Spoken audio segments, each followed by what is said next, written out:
enjoyed the little instrumental. Today we're going to be talking about how playing guitar has made me successful in business. And yes, I know you're wondering, even if you don't play guitar, this video is still going to be valuable to you, so stick around so you can implement what we're going to be talking about today into your business endeavors. So first off, how has this thing right here made me any better at business, made me any money?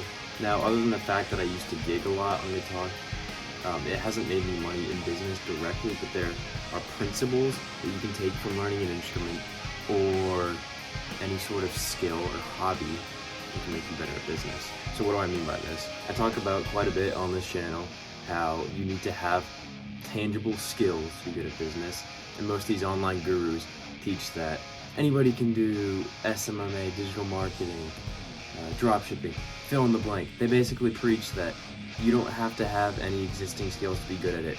But what doesn't make any sense about that is all those business models are very saturated as it is, and if you don't have any competitive advantage over anybody else, they're always going to pick the person who has the experience, right? Seems kind of obvious, nobody talks about this. So what you need to do is build real, lasting skills. So if you're going to run a marketing agency, you have to be so good at marketing that you know it like the back of your hand.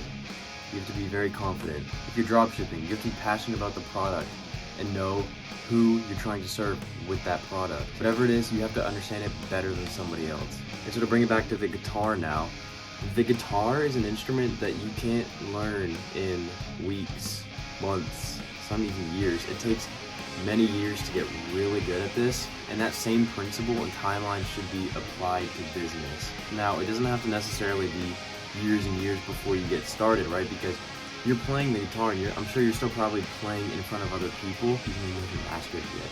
So how that translates is you're gonna learn business as you do business.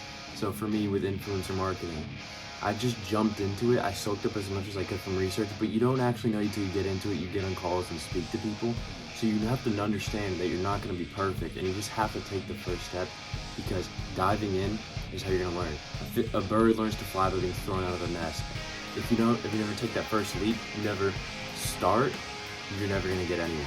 So remember that. Now, the other thing I want to discuss is that your hobby should influence the business you choose and business you pursue. Right, with the internet now, we have the luxury of basically doing whatever we want, being able to make money from it.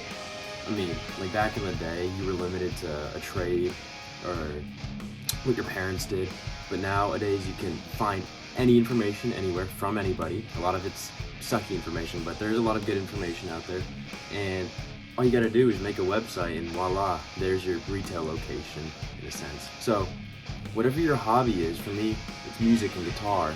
Like now I'm able to create a business around that, and having a business around that lets you have expertise in whatever it is and also niche down.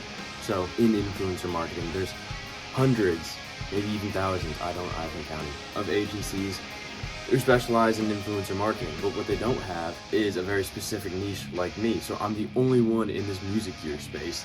And because of that, I have very little competition, basically no competition, and I have all the expertise.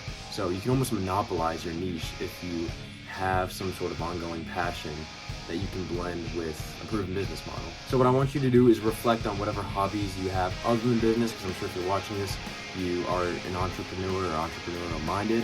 So for me, that was music.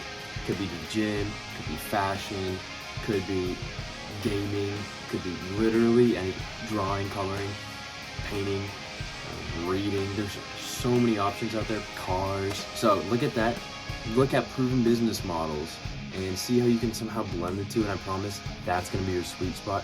That's where you want to drill down, and you're going to be able to almost monopolize your niche, which is very powerful. So I hope this was helpful. I'll see you guys in the next video.